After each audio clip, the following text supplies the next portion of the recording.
What makes you want to say, I quit? Is it one more page of fractions making numbers soup in your brain? One more time dad says no to getting your own phone? Maybe one more PE class where you get picked last for a team. One more time your sister starts the fight and mom blames you. One more broken promise. One more dropped lunch tray. When tough things pile up, it is easy to give in and quit trying. But truth is, you were never meant to push through on your own strength. God knows every single hard thing you're walking through. God knows every moment that feels like just too much. And God offers to carry those heavy burdens with you. When you take one step and another, you find that God can plant seeds of hope inside. Call it nerve, backbone, spirit, pluck, tenacity, grit.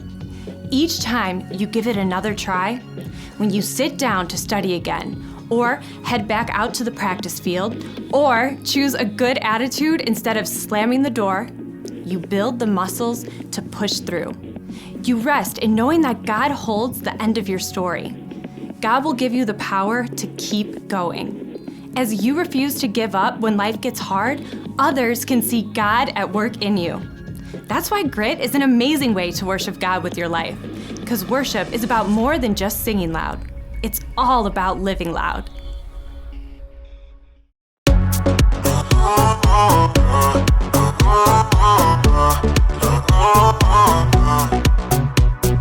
Everything keeps telling me to quit and not go where I'm going. But I'm never ever gonna stop, and there's no signs of slowing. Ooh, not moving backward. Ooh, I'm moving forward. 'Cause you give me the power to never give up. You give me your power when it's more than enough. I made my decision, quitting's not an option. No matter how hard it gets, I know I'm in, 'cause you give me the power.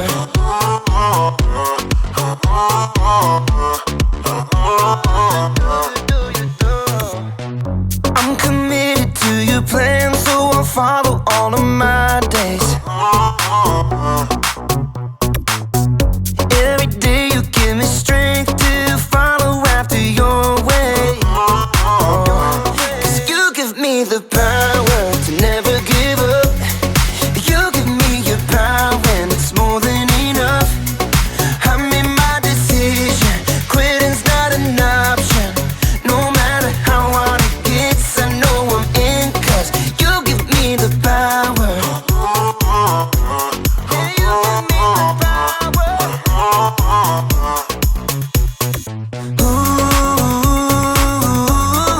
Ooh, not moving backward.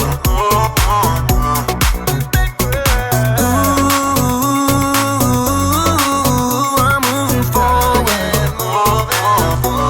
'Cause you give me the power to never give up. You give me your power and it's more than enough. I made my decision, quitting's not an option. No matter how hard it gets, I know I'm in, 'cause you give me the power. Yeah, God gives me the power. You give me the power.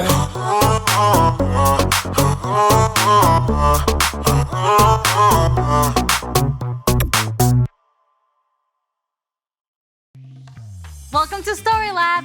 This week we're talking about grit, while we take a look at the story of someone with a very colorful wardrobe.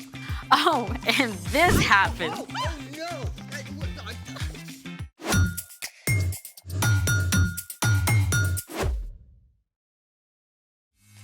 Hey, I'm Amaya, And I'm Zeke. and we are here to talk about grit. I think there's some confusion about what grit really is. Well, grit Is is... grit a delectable breakfast dish from the American South? No, grit is actually... Grit is refusing to give up when life gets hard. Yes, and you need grit whenever you're facing any kind of difficult challenge. Like when you're learning how to do something new, like riding a bike or a skateboard. Or when you're dealing with a hard subject in school like social studies. Yeah, or science or art. Art's not hard. It is if you're not an artist. True. Sometimes you need grit just to get through everyday life. Also true. So let's put that to the test with today's super cool experiment that uses both science and art. It's magic milk. 1, 2, 3. Let's make it! We're making magic milk. Tell them what we've got here, Z. Of course, we've got a glass pie plate, food coloring, dish soap, cotton balls, and of course, the milk. All right, so the first step into turning this regular milk into magic milk is to...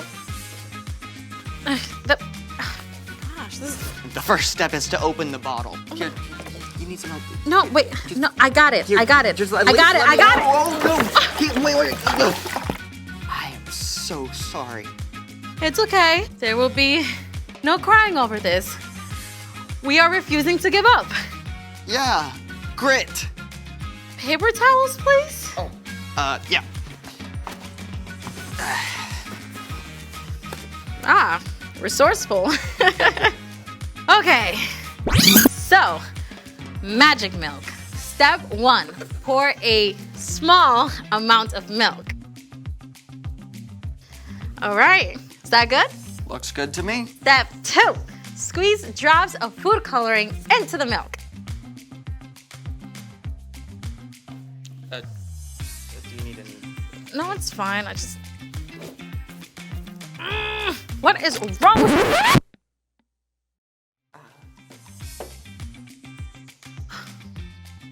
You know what? Let's just skip this whole thing.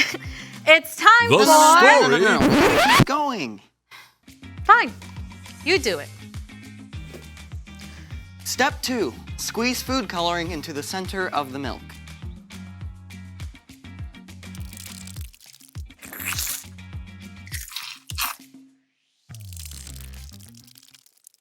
Step 3, place a cotton ball covered with dish soap into the milk.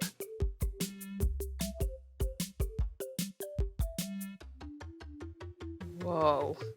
Nice. Let's get that again. You want to know why it happens? Go on. You see, whole milk has all these fat molecules, but when dish soap is dropped right into the middle, the soap molecules race around, bonding with all the fat molecules, creating a giant swirl of color. Well, Still green. But now it's time for... The story before the story. Today, we're in the very first book of the Old Testament, Genesis. God created the whole amazing world, but people turned away and broke their relationship with God. still, God had a plan. God called Abraham and Sarah and promised to bless the whole world through their family. Abraham and Sarah had a son, Isaac, who had a son named Esau and a son named Jacob. Jacob had 12 sons, Including the next to youngest, Joseph. And Joseph is the hero of our story. and go. Hey everyone! Hey, Ryan. Oh boy, you better strap in because we are in for a bumpy ride with Joseph. Joseph was second youngest in the family, and he was his father Jacob's favorite son. Jacob gave Joseph a beautiful, expensive, colorful robe. Joseph started having dreams, and he couldn't keep them to himself. He had to tell his brothers. We were harvesting grain, and all your grain bundles bowed to mine. And in my other dream, the sun and moon and stars bow to me. That's like Mom and Dad and you guys. Great way to make your big brothers like you, huh? Joseph's brothers were very jealous of him. So when Joseph's dad sent him to check up on his brothers out in the fields, they snapped. Here comes that dreamer. Let's get rid of him. No, don't harm him. Just throw him in this empty pit. And that's exactly what they did. They threw him in a pit. They were still deciding what to do with Joseph when a group of traders heading for Egypt showed up. Let's sell him to these traders. Joseph was sold by his very own brothers. His brothers even lied and told their father Joseph was dead. No way. Can you imagine? Joseph was a teenage kid on his own in a foreign country, sold into slavery. He was sold to a man named Potiphar, captain of the king Pharaoh's guards. Joseph didn't know anyone, didn't speak the language. He could have given up, but God was with him, even in Egypt. Joseph worked so hard and did so well that over several years he gained Potiphar's trust. Eventually, Potiphar put Joseph in charge of his entire estate. Things were finally looking up for Joseph, until they fell apart. Again.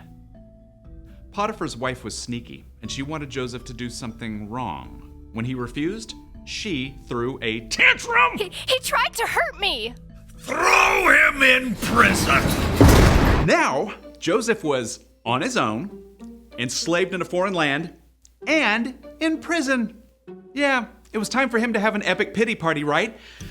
I mean, that's probably what I would have done. But Joseph was still growing. He'd come a long way from that overconfident kid who had boasted to his brothers. God was with Joseph, even in jail. Joseph still worked hard, taking care of chores, helping other prisoners. The man who ran the jail was so impressed he put Joseph in charge of everything. One day, 2 brand new prisoners arrived, straight from the royal palace. The Pharaoh's royal baker and his official drink taster. Joseph made sure they were comfortable. Well, as comfortable as you can be in jail. But one morning, both of these guys showed up at the breakfast table looking pretty upset. Why do you look so sad today? We both had dreams. But no one can tell us what they mean. Only God knows what dreams mean. Tell me what you saw. Ah, now we're back to where we started, right? With dreams. The drink taster told of seeing a vine that budded and grew bunches of grapes.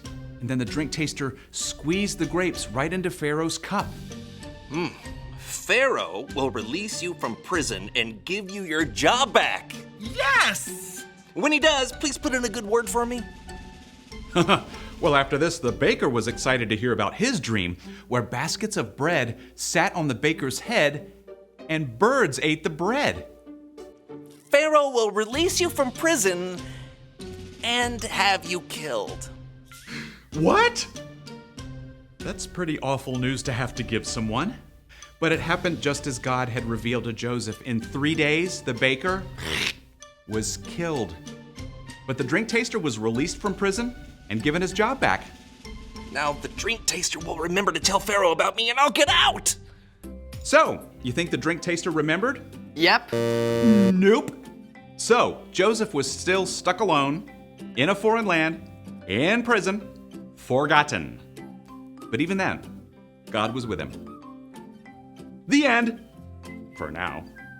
Wait. You can't leave us hanging like that. Yeah, things got better for Joseph, right? Well, I don't want to give the whole story away, but spoiler alert, God used Joseph in a big way.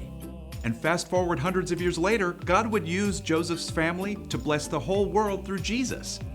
But none of that happened right away. So, what's our part in the story? Well, just like for Joseph, there are going to be days when things don't work out neatly for us. Maybe you missed the bus. Or you spill the milk. Or food coloring explodes on you. Or anything bad happens that you don't expect. Even in the hardest, darkest place, God is still with you. Even when you can't see it, God is still at work. So, we can hold on and keep going. And choose a good attitude. By George, I think you've got it. See you next time. So here's the thing. Hold on, because God is with you. And that is what gives you grit. Thanks for joining us in the Story Lab. See you next time. I need grit.